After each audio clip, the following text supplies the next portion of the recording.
It's okay. So again, I'll start over. One of the biggest ahas that came out of that for the sake of the recording is that I'm sure she's not alone. Many of us have spent a lot of time invested in perfecting our seller listing presentation and maybe neglected the buy side. And I just think this is such an incredible opportunity to really double down on the buy side and start to build that for yourself.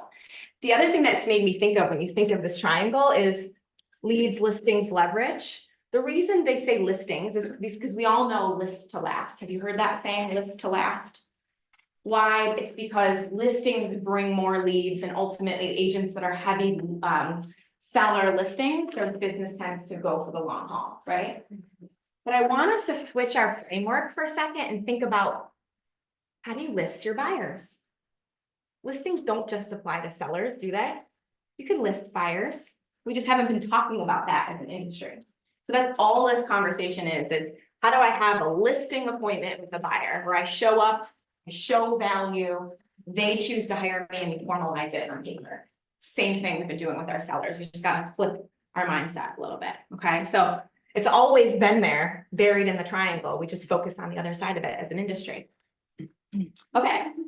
So great 8 elements of a powerful buyer consultation. What we're going to focus on with Laura and Alex today is we're going to kind of go through a consultation, how they do it in order. And I'm going to ask some questions. So the first piece is set expectations on a discovery call. These 2 pieces here happen before you even step in the room with your clients for the consultation. We want to set them and ourselves up for success. So the very first time you talk to them isn't the time you're sitting down with them, right? It's an initial call. You want to make sure that it's a good time for them to meet with you. They're ready to meet, right? So it's really important to have a thorough conversation on that call, not to be confused with that's the consultation, okay? And we can have a whole nother class on what are the things you want to cover on this call, but I'll just remind you real quick. Actually, Laura, do you want to write this down? Who's here for the LP Mama? LP Mama. Real quick, what does L stand for? These are framing some questions you want to ask on that discovery call. L, location. Location. What is the location or locations you're looking in? You want to determine if they're looking in a location that you serve, right? Otherwise, why meet with them? Location. P, what's P? Price. Price. What is the price point they're shopping in? Okay. That'll help you understand if it's realistic. Okay. What's the first M? Motivation. Motivation. Who's that? Someone said it. Motivation. Just curious. What's bringing you to Rochester? What's bringing you to Canandaigua? What's bringing you to Geneva? Right? What is their motivation? Understanding the why behind the move. There's a whole host of other questions we can go into. We're water skiing right now to get to the good stuff, which is the consult. All right, what's the first A? Agent. Agent, yes, thank you. Are you working with an agent, right? Let's run to that conversation. Are you committed to working with an agent, or are you seeking buyer representation? Okay, gotta know that. Second M.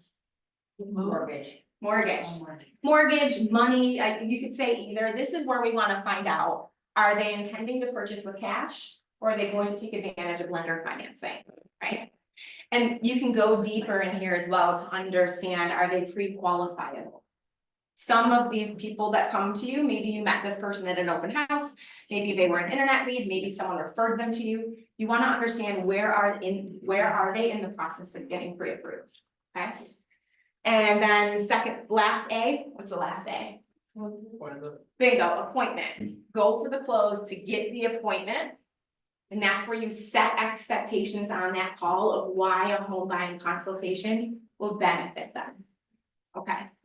Thank you, Vanna. Awesome. So that in and of itself could be a whole nother class. So we're gonna absolutely do that. What you want to make sure you do is you set the expectations for the value they're going to get in the call. So Laura or Alex, do either of you want to share when you're converting a lead, how are you setting the stage for what to expect at a buyer consult? Sure, I'll do it. Thank you. So the conversation, of course, is going to be tweaked for the lead, right? Is it a warm referral? Is it who are you talking to? And what do they need the most? Because I'm going to focus more on that. If it's a first time home buyer, what I say is going to be focused more on learning about the home buying process, right? If it's somebody that's owned and sold many homes, the focus is going to be more about, we're going to talk about the market and your criteria. So I pretty much just say, anytime we take on a new client, we like to set an appointment up front, usually via Zoom, but we can do it in person as well, or potentially at your home if they're going to sell as well. And in that meeting, we're going to talk about all of your criteria. So all of the things you're looking for in that next home, your timeline. We'll talk about the financing, but all of the wants and needs in that home. We're also going to talk about the current market conditions. I'm sure you've heard about our local market, and there's a lot to unpack there. So I'm going to share all of those market insights with you.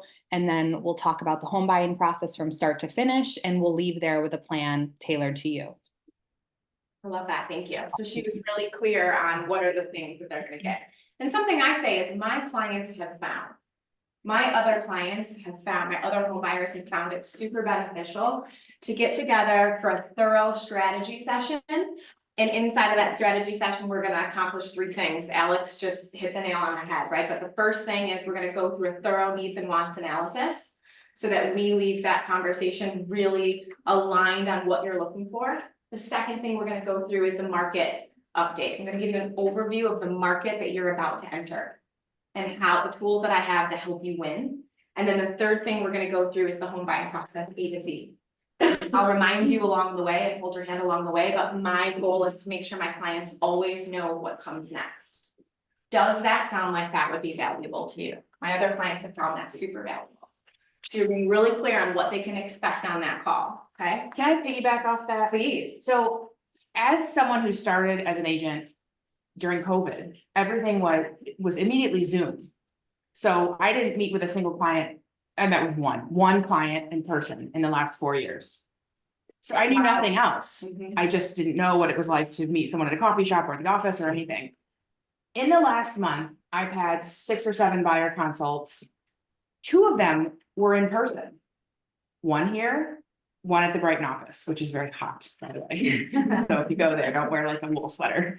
And I found them to be unbelievably easier than it is in Zoom. And I was shocked because I think the camera it's kind of one-dimensional, and you don't get that real tangible feeling of their personality and their style, and they can't feel the warmth from you.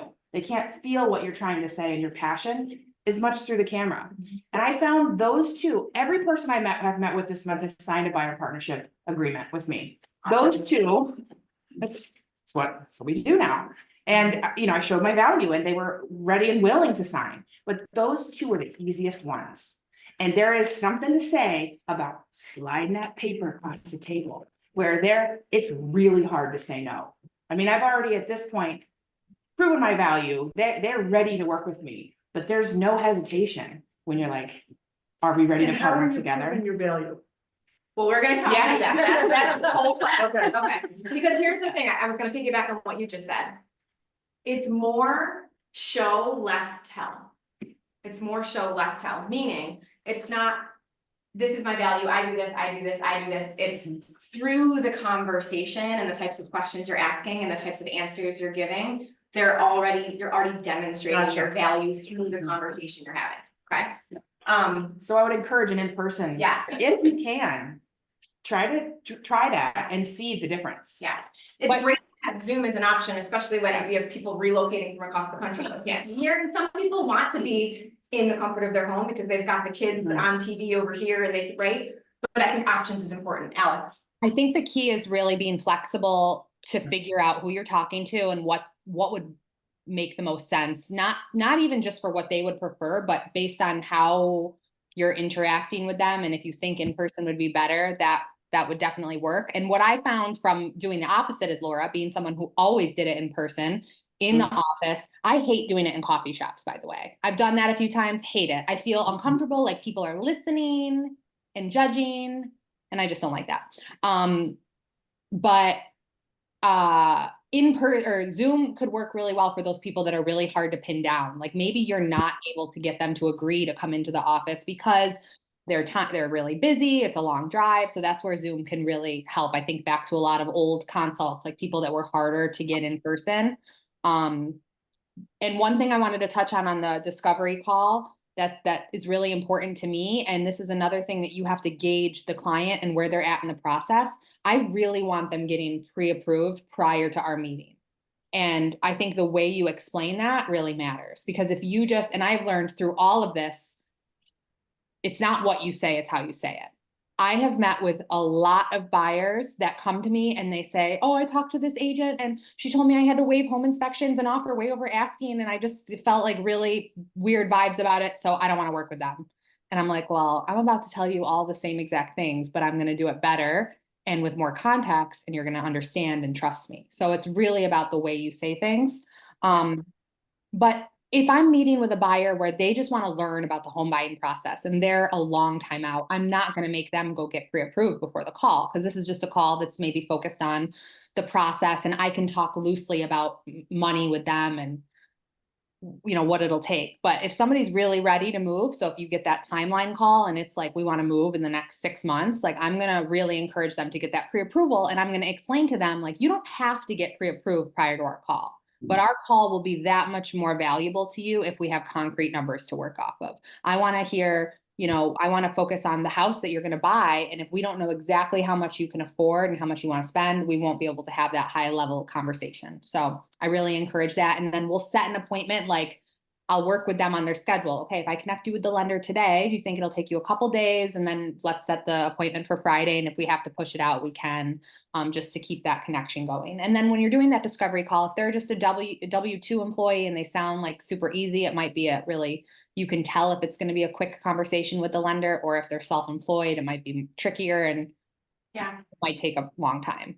So let's pause on that for a second, because what Alex is hitting on is, yes, we want every buyer that we meet with to be able, and there's a fine line between letting them go and meet with other lenders to potentially get referred to another agent, or walk into an open house and meet another agent between the time you take the phone call and the time you're supposed to meet.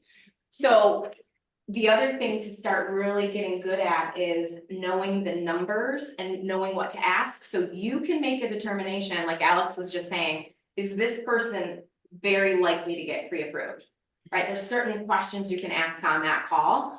And I'll say simply, I'm not a loan officer, so I certainly can't pre-approve you. However, with my experience, there's some questions I can ask to help us understand today the likelihood that you'll be able to afford a mortgage. Can we talk through some of those questions now? And that's what I'll dive into.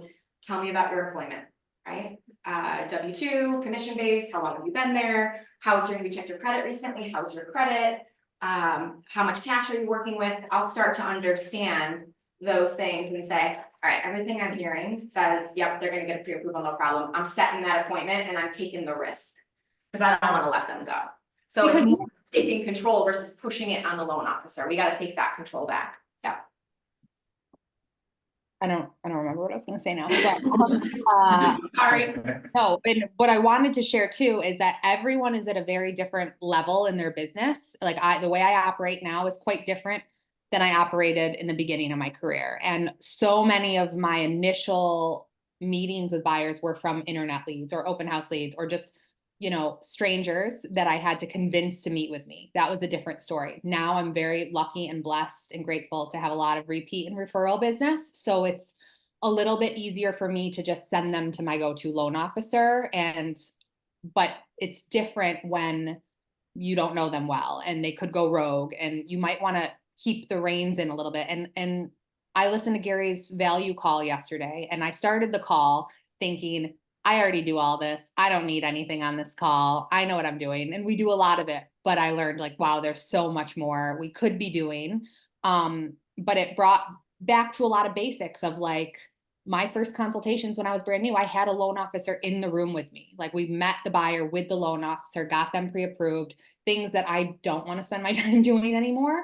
But as a new agent, you should, and you could be, and that'll help you understand it that much more. So kind of, and my biggest takeaway from yesterday from that call was we make it look too easy. So we have to be sharing with people what we're doing more behind the scenes and kind of the whole process. Being a little bit more transparent Yeah. about the challenges we're facing and buffering them from. Yeah, Kathy had a question. Kathy. Oh, no, that's fine. Okay. Okay, so again, we can have a whole class on that and we absolutely can and will. Second is pre-consult selling. Okay, so this is about if you don't have, so from the time you set the appointment to the time you meet with them, do you have any collateral that is doing some heavy lifting for you? Okay, and if you don't, this is an opportunity to create some. So something that we do on our team is we send an email that has some info. It's almost like Alex's resume or Laura's resume. It has a video of them talking about what they can expect at the consultation. I do a video about our team and our team support. There's a link to our client reviews, just a whole bunch of stuff that supports why that person meeting with Laura or meeting with Alex is going to be value add for them. So I would ask you to inspect your collateral. And if you don't have any, create some, right? We could do a whole class on what could go into the pre-consultation email, or heck, you could mail them a packet if you wanted to, but email's a lot cheaper. It's also a perfect time to send them your recommendations for lenders or attorneys with their links, make it easy, offer to introduce them. Because you just sending them a lender name doesn't mean they're gonna call them, but if you say, hey, look through any of these, if any of these catch your eye, let me know, shoot me a text, and I'll send an introduction group text, and they're 100% of the time, somebody answers, they make the connection. Yeah, they're like, make it easy, Mhm. right? So Make give it them easy. something to do, so they don't go to an open house and meet another agent. Now they're occupied with reading material. Okay, so what we really came for today is, all right, we've got our clients or our potential future clients in front of us. What are the steps as far as the actual consultation? So the number one is setting intentions for the appointment. So you've probably heard me say this before, tell them what you're gonna tell them, then tell them, and then wrap it up with tell them what you told them, right? Rather than just dive right in, okay, let's go. Set the stage, remind them, because it could be a couple of days or a week since you had that initial call, right? So remind them the value they're gonna get out of the day. What are the steps you're gonna take them through today? Oh, I wanted to share something important. Yeah. Tell Yeah. them on the discovery call how long the meeting's gonna be. Oh, Because what Susan just said, tell them what you're gonna tell them, because there's nothing worse than diving into a Zoom with somebody and then them being like, oh, gotta go, I had 30 minutes and I'm gone. And then you just feel like a dummy sitting there all by yourself and you didn't finish your job and it's very awkward. So prep it. And I heard, I don't know if it was Chuck on the call the other day where he was like, your meetings should be taking, an hour and a half now. My meetings have been taking an hour and a half to 2 hours new NAR settlement stuff. So I have a feeling now that I'm realizing all the extra stuff I need to be bringing back, that my meeting is going to be at least 2 hours long. And that is the relationship so much is upfront. And if you are doing a buyer consultation with not a past client that is anything less than an hour, I don't think you're covering enough stuff. yeah, that's a good point. We heard this yesterday at Career Visioning. For those of you who is here has taken or heard of Fierce Conversations, the book Fierce Conversations, yep. So in the book Fierce Conversations, they talk about how the conversation is the relationship. The conversation is the relationship. So if the conversation is the relationship and you're having a 2-hour value-packed conversation, how does that relationship look versus a 10-minute phone call? Right? That's what you're getting at, right, Alex? So you're setting the expectation, hey, when can we get together? Probably need to plan on 90 minutes to 2 hours to get really deep, right? Cool. Okay. All right. So Laura and Alex, let's talk about how do you set the stage? What is your opening with your clients? Laura, you want to kick us off with this one? Yes. Okay, thank you.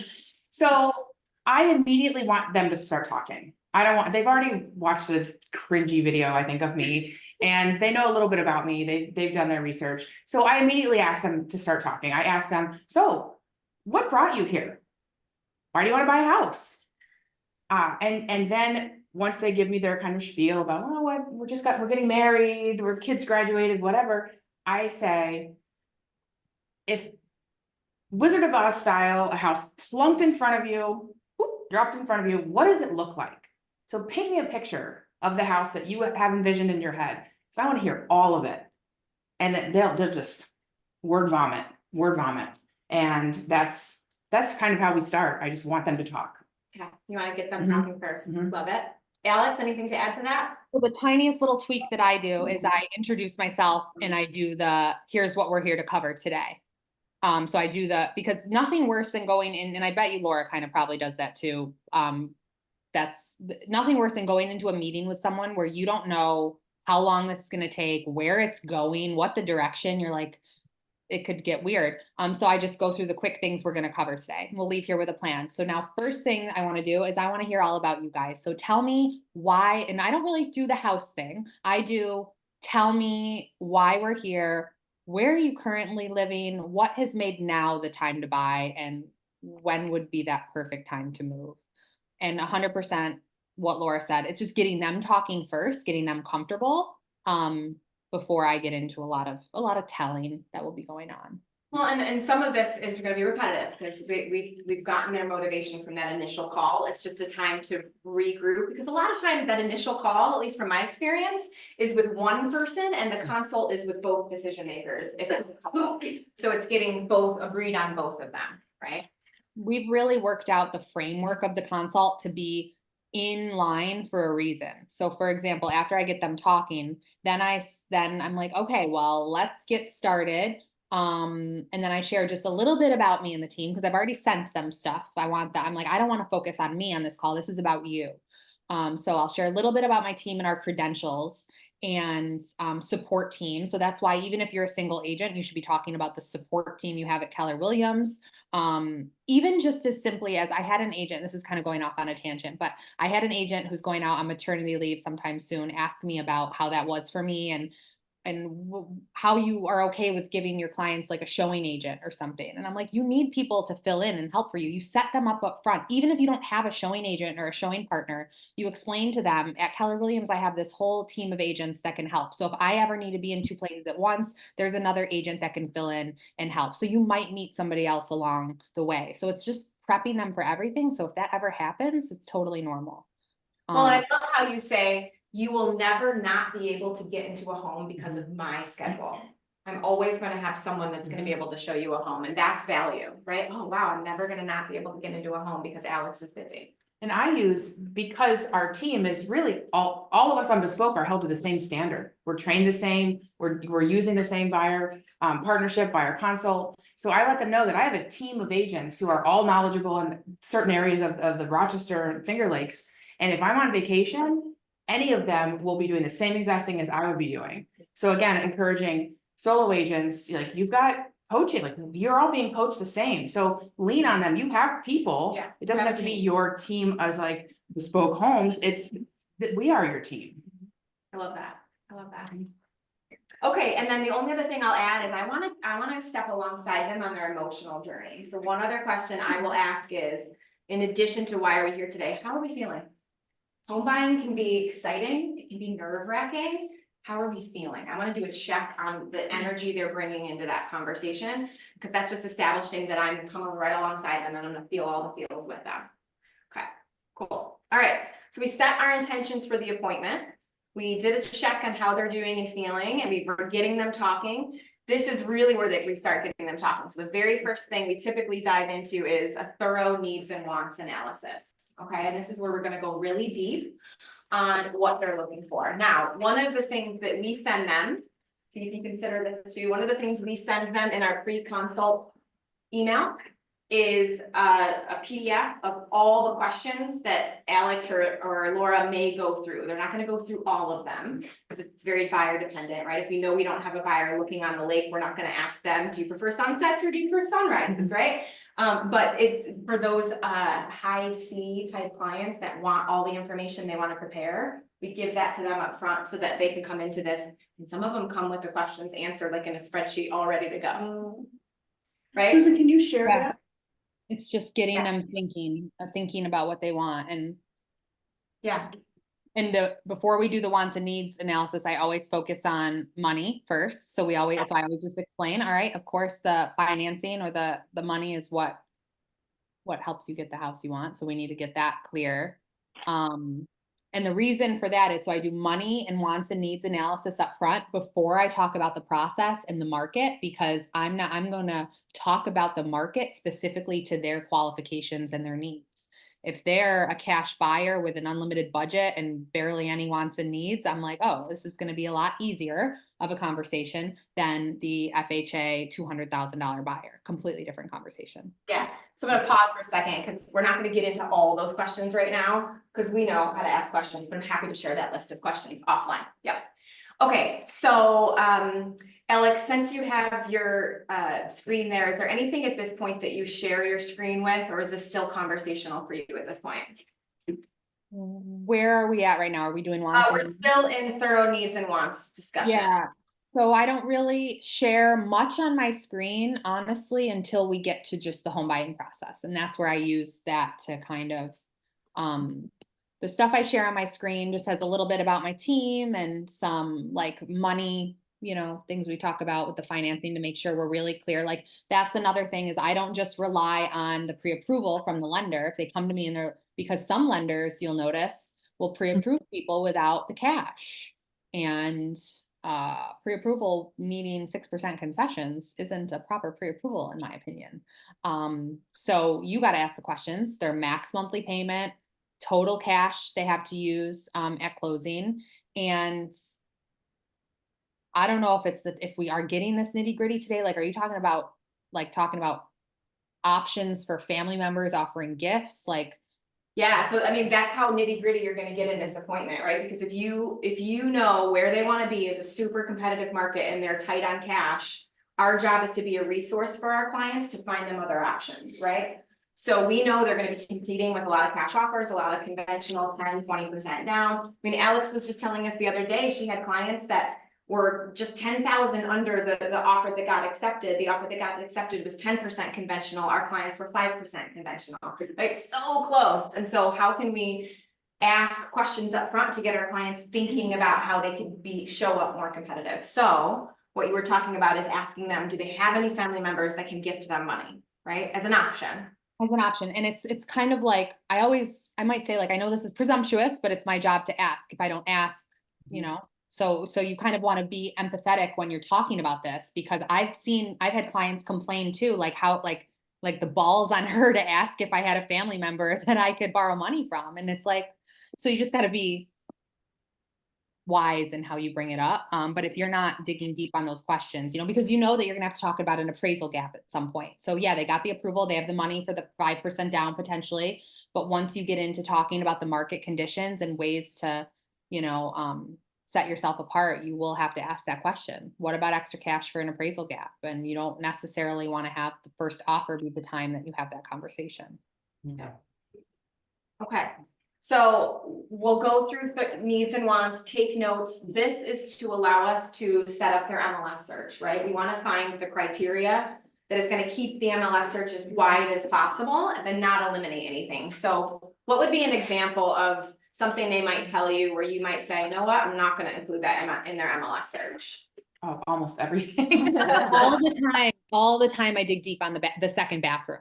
They'll tell you they need a second bathroom and I'll just start getting, yeah, do not, like some people, if you hear their budget and then you're like, well, they can't really get that in your budget. Or I will show them on the MLS, I'll share my screen and say, okay, you're telling me you want to be in this school district and you need 2 full baths. Let's plug that in. And then it'll say, oh, there's 12 matches. And I'll say, okay, if we remove that second full bath, you have 47 matches. Do you see how many more options you have? Do we need to keep the second bath in there as a non-negotiable? Garage happens all the time. Bedrooms, number of bedrooms. Why do you really need that 4th bedroom? Well, I want an office space. Okay, if we can find you another space in the home for an office, can we make this a 3-bedroom minimum, right? To really open up their options. I always ask them, what is the bare minimum? And I make the search as loose as possible because there's always an outlier. And I don't want them to miss something that has, a finished basement, but only 2 bedrooms, but they wanted 4, but oh, surprise, we could have. Oh, and minimum lot size is a big one all the time too. I always get that lower than they really want, just so we don't miss anything. What about like with acreage? I've had people say, well, minimum 5 acres. That's And what so I'm she's always saying. like, what does that mean? Are you looking for a rural field? Yeah. Does that mean an acre that is surrounded by farmland, like what could that mean? So trying to pare them down. Any specific strategies on that? Yeah, I usually tell them, look, you're looking in Canandaigua School District. We only have this many matches, so I'm gonna keep this really loose so you have eyes on everything because you're not gonna be overwhelmed. Because it may fit accidentally. You're next to state land and surprise, that's actually fine. I bring that up with acreage all the time. You know, if you have a minimum this, what if your neighbors have huge lots and it, you know, it's not exactly this much acreage, but you are so separate from your neighbors. It feels like this much acreage. So I will try to get them to, and you just got to ask more questions, dig deeper, see how it's really important. What's the deal breakers? And then bring up the MLS if you're with them and be like, okay, well, here are our options with your criteria. Yeah. And I have to remind myself all the time, like I know the market, but I got to look it up and be like, are you kidding? We only had this many matches the whole year. So 20 matches all year. So you're expecting maybe 2 a month to come up, maybe 2 a month over the next year. That's not good odds.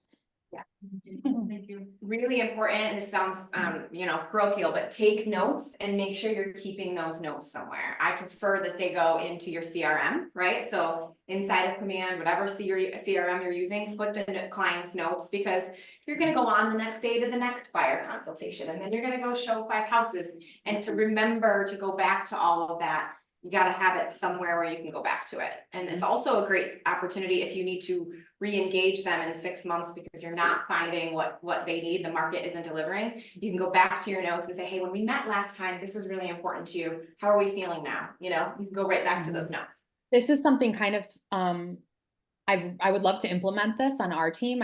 Me and Taylor were talking about it recently. Like, I'm sure you all know about JOT forms. Making a JOT form around some criteria and sending that to the buyer before the consult and kind of with an explanation of like, we're going to dive deep on all this stuff when we meet. But if you feel inclined to start typing in what school districts you want and some stuff to just get them excited and thinking about it. So you even go into that first meeting with even more information that you can unpack with them. That would be Kind of cool. like an intake form in a doctor's office. Susan, that form that I did share has a good start. Yeah, good. And that is on the internet, right? Yeah, I think we put that on our. Yeah, so you have the basics right there, and I send that out to my clients Okay, ahead of our meeting. awesome. I love So, that. and if they don't fill it out, that's okay, because I have a copy in front of me and I can fill it out. It's some of as the we speak. questions that we use too. Yeah, Yep. And you put it on there that they don't have to fill it out. So the people who don't like homework don't care, but the people that love to get in and start. Yeah, the high Ds like me, I'm not touching it, but there, most people will touch it, right? Okay. Next, let's move on. So now we're gonna dive into, this is where a lot of our value shows up, you guys. It's right inside of understanding market conditions. This is where we want to deep dive. This is where we want them to understand the type of market that they're about to enter into. And this is where a lot of the terms like escalation clauses, waiving inspections, setting expectations around what they might be up against is super important. So, who wants to share, ladies? What are some of the topics you go through? You find yourself going through in this conversation? So I've started, if I could share my screen with you, I've started bringing up market conditions in the process, weaving it into me explaining the home buying process from start to finish. So this is what I bring them to, home buying process, and then I just start working through it like I'm explaining the process, and then I get right to here. After I start your personalized home search on the MLS, we'll start touring your favorites. So this is where I get into talking about pricing and market value. And because so much of my job, I explain to people that I am not taking them to houses that aren't going to fit their budget. So this is where I explain the teaser pricing. I explain the list price of the house as simply a marketing. We don't really need to leave my screen up, I guess, but this is what I use as the framework. So I get into, you know, here's how we'll schedule showings. And then here's how I'm going to look at every property you want to see in person. I'm going to look at the comparable sales before we even spend time doing it.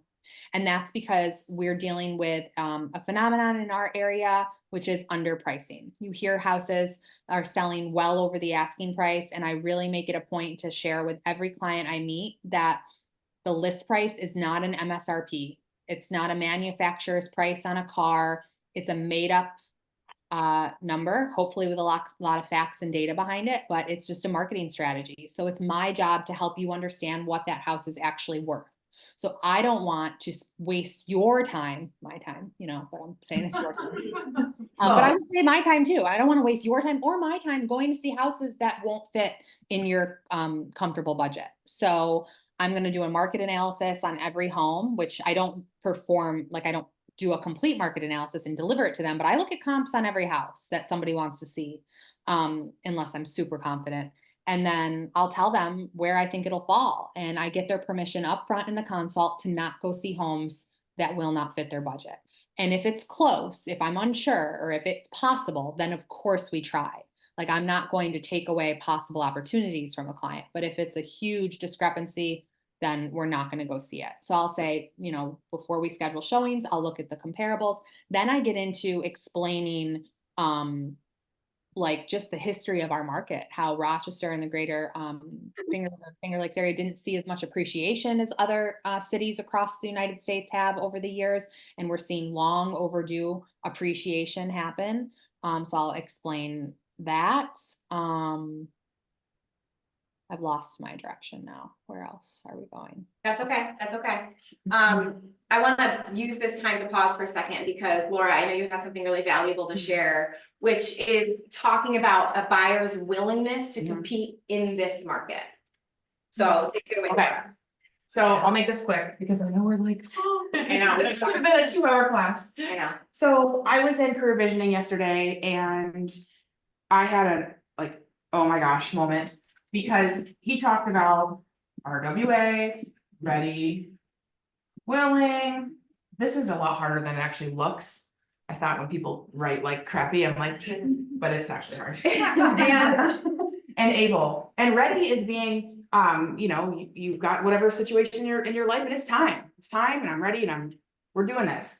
And able is the finance, you can afford it, or you have cash and your money factor is ready. Willing is actually the market. And our market is a little wild, and the strategies that we need to do in order to have our clients be prevail and winning offers are things like appraisal gaps, writing well over the MSRP asking starting price, waiving inspections, having really solid financing, cash guarantee, or huge deposits. So all of these things, if you have clients who are not willing to do those things, to do what the market is demanding to win offers, you're wasting your time and their time.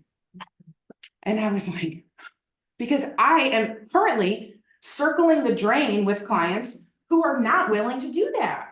They're ready. They're ready, They're they're able, financing but they're this, not willing. but they are not willing to do what it takes to win. And they're coming in 3rd, 5th, 17th, dead last, over and over and over again.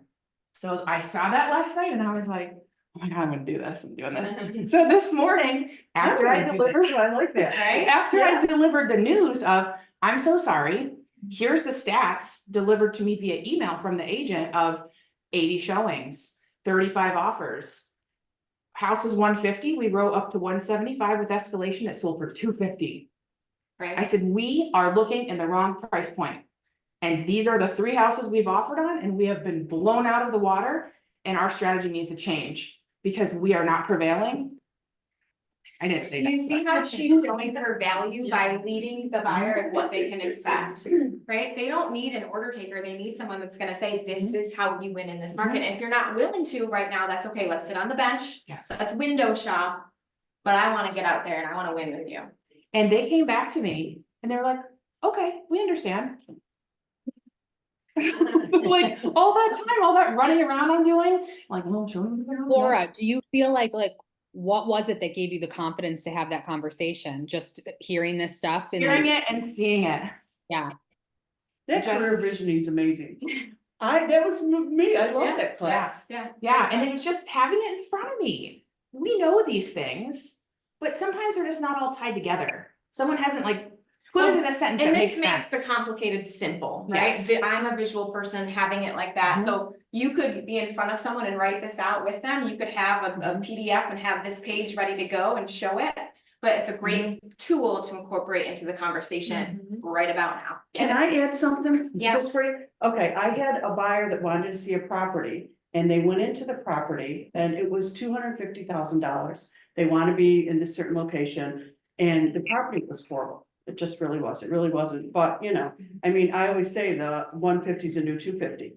So we came out of there and we were talking, she said, I really want to be in this area and this is what I want. And I said, did you see that? She said, yeah. And I said, so do we think we want to be in the higher threes? And she said, yeah, right? So there was a perfect opportunity to tell her, this is what you're gonna get for this price. And so. And it might have sometimes- even gone for more, who knows, was that the list Right? price, right? Yeah, that Who was a knows? list price, but it didn't, you know, I knew it was overpriced. Yeah. But it gave me opportunity to, you know, if she really wants something that she's looking for, this is what you're gonna get for that price, we need to up the price. Lisa has a question. One thing that I wanted to add, I just had to tell a buyer this morning, we've written, I don't even know how many, over 2 months, a bazillion offers.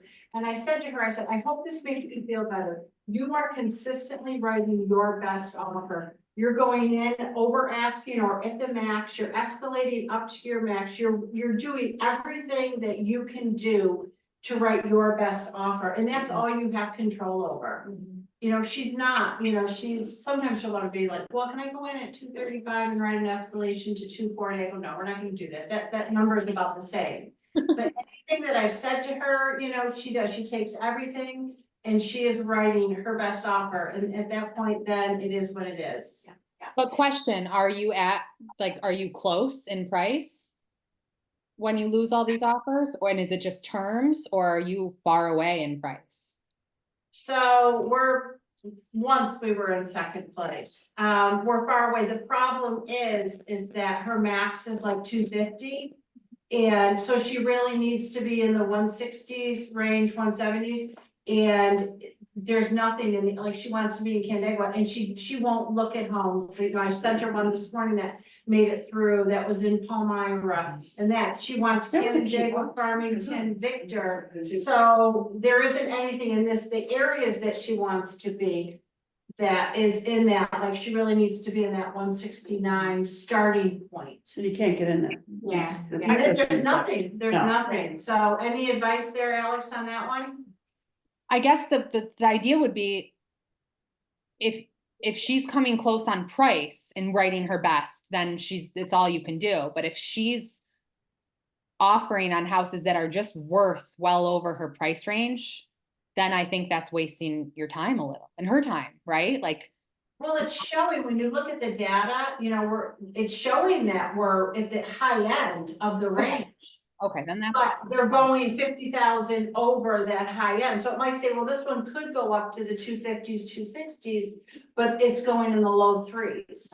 That's what's happened the last couple weeks, that now all of a sudden it's like that house, you know, house people on 5 years ago that was 155 and now is selling for 305. So that's a recalibrate conversation, because she clearly the value is not, her budget doesn't keep up with the value, so. It's gotta change a parameter, change a location, or we lease it out. Right, that's what she's thinking, we're gonna do like another week and then we're just gonna kind of take a break and then see what happens. Yeah. In a few months. I wanna add that in this deep dive of the market conditions, telling stories, telling examples of other things you've seen, other clients' experience, anonymously, obviously, is so valuable rather than just saying, I think, whatever, just giving them data. So our team, we have a group chat, we are constantly telling each other our wins and losses and the stats. So I would encourage you, if you're a solo agent, if you just are, find a partner, find a couple, start a couple group conversations with other agents and say, hey, what are you seeing? Did 123 Main Street have 50 showings, 20 offers, this much over asking, this many conventional? All that data is so valuable for your clients when you're trying to show them what they're up against, what they're, you know, you're here and this is where it went and this is why. Yeah, and then you're not the bad guy, you're just interpreting the market and giving them the information. Emily? Yeah, so that, I mean, being able to sit down with your buyers at the very beginning, and I will say I've been doing a lot more in-house too, which is making such a difference. It's so much more In person, you impactful. mean? Yeah, or Yeah. in person, sorry. Mhm. And going through and not even understanding it like this, which is like, yeah, that's great. But being able to take those first-time home buyers and really explain this to them so that they're really fully ready for what this market will give them, so they don't go through, I mean, there's always the disappointments, but so they're really ready for what they're getting themselves into. It lessens the disappointments for them and it doesn't discourage them. You know, and I found that in the last 2 that I've done that were, you know, they're gonna be their first time home buyers, it's gonna be a little bit difficult. But giving them that information ahead of time and showing them that data and explaining it to them, they're excited to still look, they're excited to get out there, you know, and some of them are saying, hey, I'm gonna try this, but you know what, if I don't get it, I'm gonna save money so I can get to hear them. Yeah. You know, so it's just really, it sets them up for success and it gives you all the value, it makes them, whether they're gonna buy right now or in 6 months or a year, they're buying with you. One of the things I've heard Alex say before, and this comes right out of another one of our classes was, actually out of career visioning, which is all about hiring, is, you know, you're setting expectations with them up front. You know, one of the things I like to ask my clients is on a scale of 1 to 10, how honest do you want me to be with you? What are they gonna say?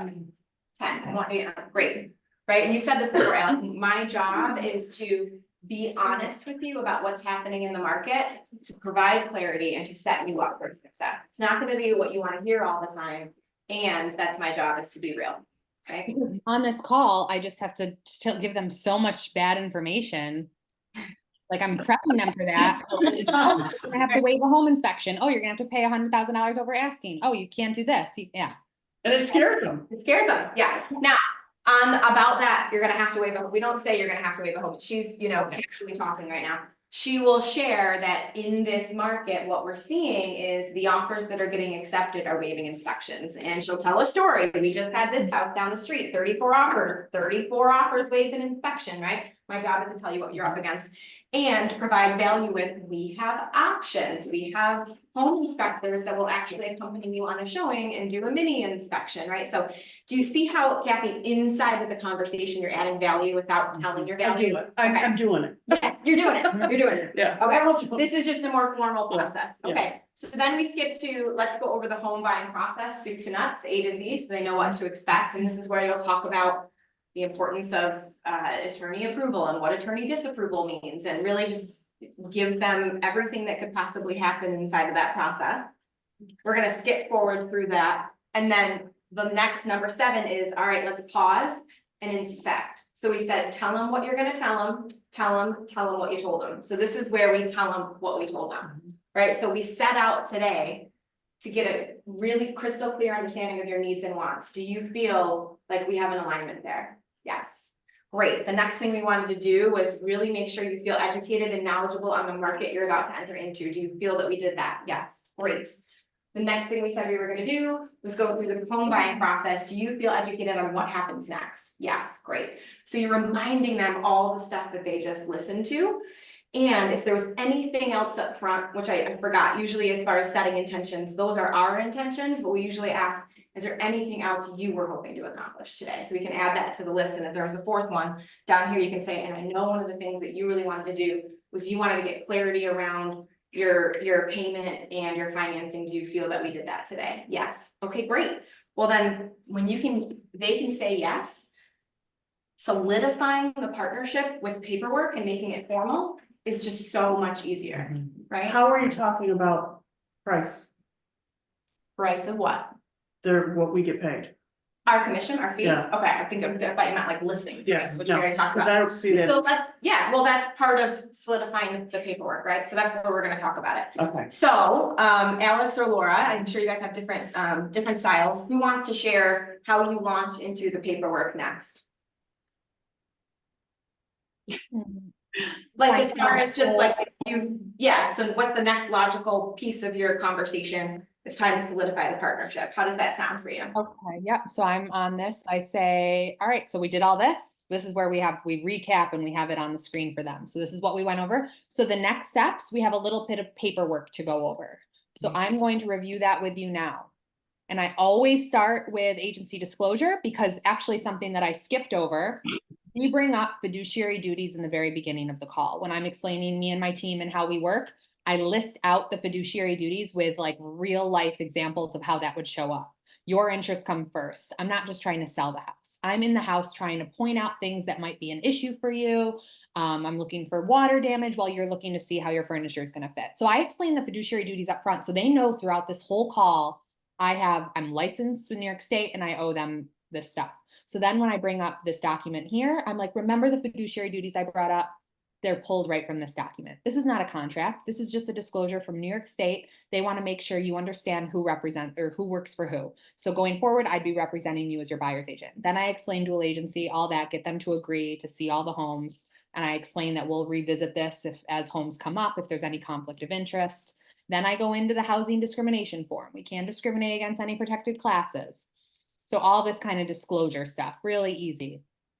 We give them a notice regarding the EPA lead booklet. Go learn about lead-based paint. I make a little joke, don't eat the paint. Get them happy. Then I say, and this is our partnership agreement. So all of our clients sign this document with us. You're hiring us, me and my team. We do it for a year as standard. We can extend that if we need to. But my obligations under signing this document is that I'm going to use diligence to locate you the property with price and terms acceptable to you, to use my professional knowledge and skills to negotiate for your purchase, to assist you throughout the entire transaction and always act in your best interest, to personally present the purchase offer to the seller or the seller's agent as directed by you. And your only obligation under signing this document is to work exclusively with me and my team and to give us any kind of documents we need, like good faith deposit checks, proof of funds, pre-approvals, things like that. It doesn't force you to buy a house. If you decide that you don't want to buy a house, of course, that's okay. And we can part ways. It just says that during this partnership agreement, you won't cheat on us with other real estate agents and you'll work exclusively with me and my team. If at any time you think it's not working out, we don't want to work with somebody that doesn't want to work with us. That would be very awkward and uncomfortable. So we can part ways. We just ask that you have a conversation with us up front about it. Does that make sense? Yeah, sounds great. All right, compensation. Susan, do you want to do this part? Or do you want me Sure, to? I'm not gonna go off of this because I can't really read it right now. Like I said, my eyes are changing. So this is where, and sometimes we've already talked a little bit about this because when we do mortgage math and we're diving into their closing costs, we're gonna start talking about commissions now inside of that, right? And how there could be concessions to offset that, but I wanna make sure when we're doing mortgage math and we're talking about all their costs of closing, their lender costs, their attorney, 1-year taxes and insurance, and our commission. So we probably mentioned it once and we'll say, you know, we'll dive into that a little bit further. So for the purpose of this call, because we do have some folks that are from different brokers in the room, I will not we will not talk about a fee or a certain amount, but this is where you would say, my fee for my services are outlined here, right? My fee is X, and what this paperwork signifies is that should a seller be willing to pay my fee, we will credit you. And we're seeing that many sellers are willing to pay my full fee. Most sellers are willing to pay a portion of it. So before we go see homes, my commitment to you is that I will find out what the seller is willing to compensate so that we can recalibrate what your closing costs would be for that property. So you can decide if you want to put an offer in. Make I like sense? that. Yeah. Yeah. No, like, great, okay, we haven't had too many objections ever, and that could change, right? That certainly could change, but up to this point, they haven't had objections to speak of. Alex or Laura, would you agree? You're in consults more than I am. Yeah, because the way we framed it before, I framed it typically that most of the time I'll be paid by the seller. This is unlikely that you'll have to pay my fee out of pocket. But what you would have to pay my fee is if we found you a home that wasn't listed on the MLS, if it was a for sale by owner, or something like that, or if we found a home that was working with a lower fee, we would charge you this. You'd have to fill the difference, and people follow it. But I've always we're gonna have to shift the intensity of that Yes. Yeah. conversation much more than we have in the past. And especially for the buyers, because we all have them, first time buyers, they're already strapped for cash. So the idea of paying an additional fee on top of that could really be a burden for them. And that's unfortunate outcome of the lawsuit is I think it's gonna really isolate a segment of the market, unfortunately. However, we have options, right? We can certainly work into the offer, and this is where you explain your options to them. We can work into our purchase offer, asking the seller to pay my commission or to give you a concession to cover my fee. Okay, So there's options, just like, it literally, I want you to think of it like this, it's just like, take the commission out of it. It's like working with a buyer today that can afford the home, but they're already tight on cash and they need concessions, they already need some concessions. Right, do you not go show them houses? No, you make sure that where they wanna shop is, they can compete in that market. And you make sure before you put offers in that you know exactly what they have to bring to the closing table and you work concessions into the offer, right? It's the same exact thing that we've been doing with those kinds of buyers. And I would agree to encourage sellers to cover that cost, don't change it. You know, and I would agree to encourage sellers because it's only gonna be advantageous to bring in more buyers. Right, You on know? the, you're talking on the listing Yeah, side, yeah, that's yeah. another conversation. Yeah. Yeah, it's certainly in their best interest to compensate buyers. Absolutely. It's just making sure that we slow down and we have the conversation differently so that the sellers really understand, because it's really about transparency. Mhm. Yeah. Okay, so again, we could have a 1 hour class on every single segment. What we wanted to do today was to give you a broad stroke overview so you could see beginning to end. And then we can, in the future, dive into some of these even more. We're over time, and if you're willing to stay for a few minutes, Alex and Laura, I know I can, we can open it up to any additional questions, because we did take questions throughout. Yeah, I don't know if we wanted to put a bow on how we end this partnership agreement Oh. without me having to like explain the rest of the stuff, which is just about dual agency and whatever. So I get to the end and I say, well, now that I've interrupted it, I don't really know what I say at the end. What do I say? You're on so much autopilot. Yeah, I say, do you have any questions about any of that? Mhm. And then hopefully, or usually they say no. And I say, well, excellent. How do you feel about moving forward with me and my team? And they always say, yeah, I would love to. And I say, great, this is very exciting. Here are the next steps. And then the next steps are, I send them the paperwork for electronic signatures. I start their MLS search. I start a group text message, and then we send them all this extra fun stuff. So I'm explaining, once you sign with me, here's, we unlock this vault of additional information. Would you say vault of value? Vault of value. Sure, a value vault. Value. And with all this being said, there's a tiny little part of me that feels like I need to revisit offering so much value in the consult and maybe keeping it for later. Like, once you hire me, you get this value. You know what I mean? Like, you don't get all the stuff in here if you think you're just going to go do this on your own, kind of thing. Similar to like if you were a listing agent going to meet with a FSBO, giving away all your tricks before they hire you. Sure. Yeah, great perspective. Questions? I saw some hands. Karen. I have a question. So when you get the initial buyer agency agreement signed, you keep that in your paperwork on file with them. And then let's say you're entering into a contract. Mhm. Now where does it go? Does Okay, so really important, when you get it signed, you wanna make sure they get a copy of everything they signed, so you have a copy, they have a copy, right? Currently, as an office, we don't need it yet. What we wanna see is that when you submit an offer and you get that offer accepted, you've included the buyer partnership agreement, just like you've included agency and fair housing with that offer. in the consultation side, not in the contract side? Right, we're I'm in command at this point. Oh, okay, got So- it, in the contract side, yeah. So it doesn't even go. to There is the- no buyer consultation side in command yet that goes to the MCA.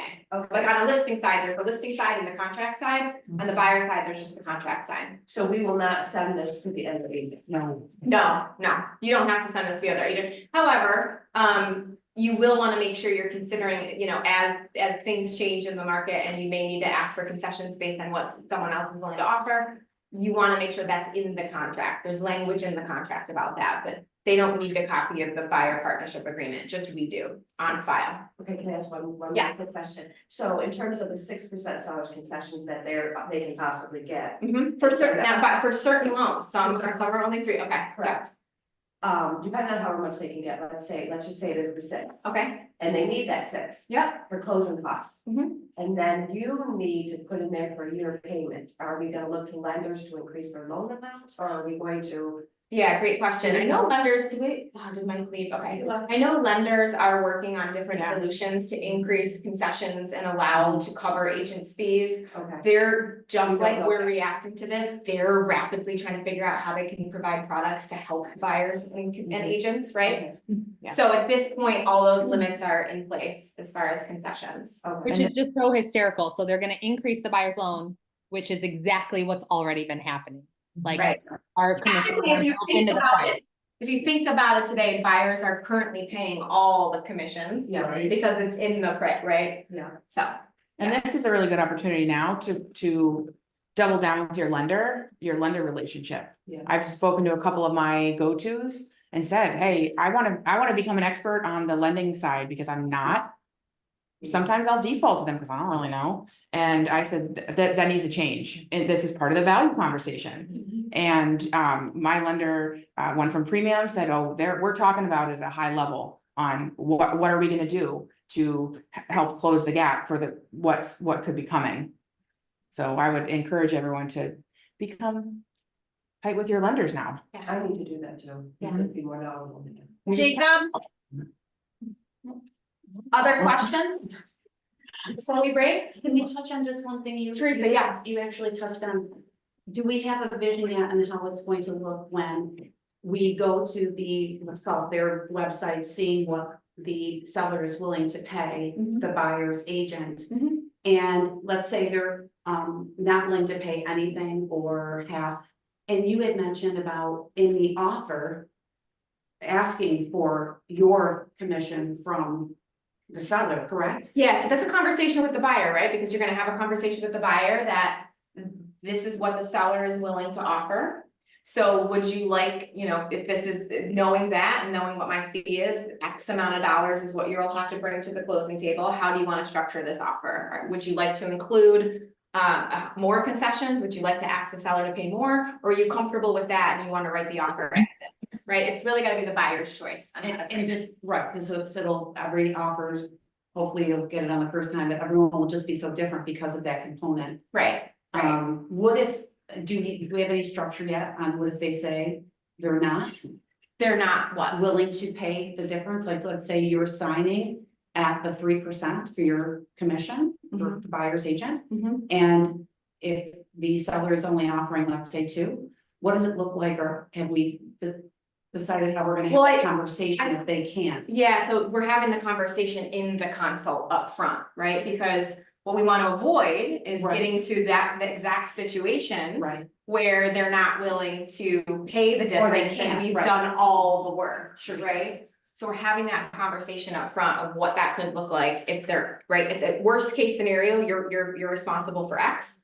Best case scenario, you're responsible for 0, and it could fall somewhere in between. so we And we're would have expecting. a number to kind of fill that out then, if we have someone who. Well, you can take whatever their budget is, let's say it's 300,000, right? You could extrapolate what your fee would be based on that 300,000. Okay. Makes sense? A little bit, because every offer is gonna be different on how much they're going to have left in their pocket, depending on what they're purchasing, right? Right, which is why it's so important to know the numbers and be able to run the numbers. Almost like before, when we were running numbers for showings, we were looking at what is your payment for this home? Mhm. Now we're looking at what is your payment and what is your closing cost? What is your payment and what is your closing cost for almost every home we're showing? So we might very well be at the point where you're like, okay, to get this house, you need to stretch yourself a little bit more, which means you don't technically have the money to pay the commission, which means you can't really offer as much on the house. And so those are going to be tough conversations to have. You're going to be having to have your payment conversation right in line with them having their max bid conversation, which is a complete change to what we've had to do in the past. And that will probably be the most difficult part. Yeah, But if you've set the groundwork in your right. That's what- partnership agreement, then you've let them know, hey, we're gonna be transparent. I'm being transparent right now. And chances are, this is the same conversation you'd have with any agent, but we're talking about this upfront right now. So we're not figuring it out from ground zero Yeah. when we're trying to write an offer. I think if you brought it up during the appraisal gap conversation, because so many times now they're at a max amount and then they have to cover the appraisal gap also, so they're coming up with that money. Mhm. Even though initially you thought there was X amount of money, they're able to come up with the money for appraisal gap, so I think that would be maybe a good opportunity at that time to, Certainly could feel like a natural progression. yeah. Aaron, What if you're in a luxury price point? Now, are you saying that in the buyer's agreement, it's gonna state, let's just say 3%? If that's the case and the seller's offering 2.5, like we've seen in my area as of late.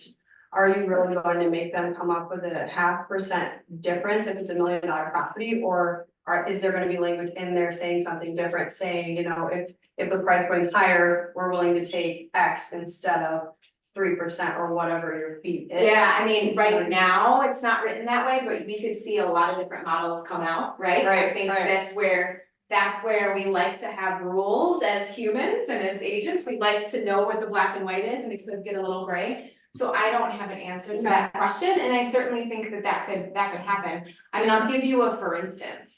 If I have a seller that wants to negotiate my fee, I'm very firm on what my fee is and what my value is to that seller. But I will say, Mr. Seller, I reserve the right to negotiate my commission if we're backed into a corner the day of closing and something happens and we can't come to terms. At that point, maybe I'll be able to chip something in, but I don't wanna negotiate my commission right now. Right, I'll kick that can down the road in case I'm backed into a corner, because if I negotiate now and we're backed into a corner, I got nowhere to go, right?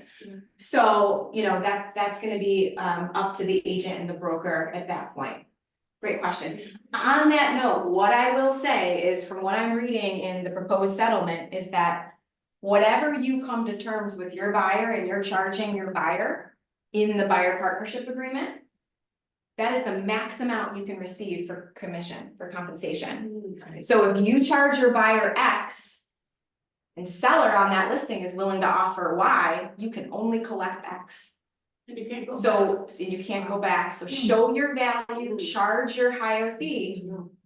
Because if the seller's willing to offer more and they're only willing to give you X, that difference either goes to the seller's pocket or the buyer's pocket. You could always agree to take less. You can You can adjust, all I thought agree. we could amend it, didn't we have that conversation? Maybe, we don't Oh, know, okay. maybe we can amend it, we don't know, I'm just saying, Okay. know your value, charge your full, you're a full service broker, know your value, and everybody's gonna have a different fee, because I know I have different brokers in the room.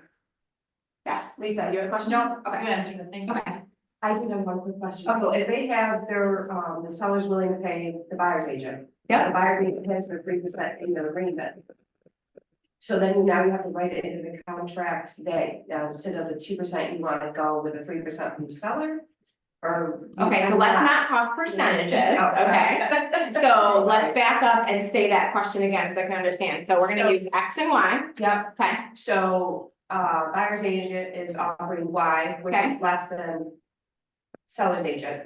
So the buyer is willing to pay Y, Yeah. seller's willing to pay X, got it, Yes. It's in your contract, you have an accepted offer. okay? You can't, in the contract, opt to take sellers and, It's unclear to me right now, all it says is that the buyer's agent cannot be compensated more than what's on this piece of paper over here. So it's unclear to me how we're gonna handle that. okay, There's a lot we need to work through as a brokerage and an MLS, that's all I know right now, so I'm saying advocate yourself from the very beginning, okay? Okay, cool, all right, Alex, any parting words of wisdom or advice? No, I wasn't ready. You really thought about that? Okay, Laura, any parting words of wisdom or advice? Yes, I wanna say a year and change ago, I did not do this. I was afraid, I had every stupid reason in the book why I could not perform a buyer partnership agreement prior to meeting and showing houses.